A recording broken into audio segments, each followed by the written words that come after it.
Hello, today I'm going to be talking about making your video so you can have picture in picture or you can have side by side videos. Now, why you would want to do that? Oftentimes, you want to do that when you're creating a news broadcast.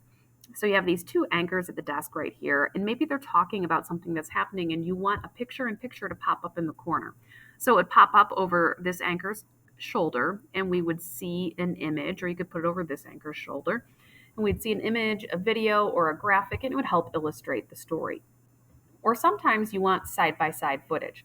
Like on the left hand side, you want a basketball coach yelling and cheering. And on the other side, you want video of the basketball players playing. So then you can watch it at the same time. So there's lots of different reasons you can do it. And what I'm going to show you is basically the same for both techniques. So what I want you to remember is that whatever video footage you put on the top track is what you see. So I only have one thing on the timeline right now, and it's the anchors. But I want this video over here to pop up as they're talking. So I'm going to put it right above them. And now I only see this one.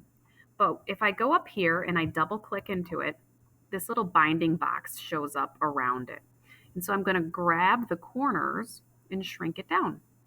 And now I can put a picture in picture going on at the same time.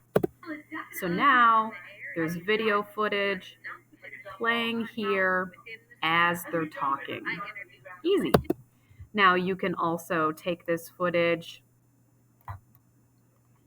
and size it so it's half the screen and play it this way.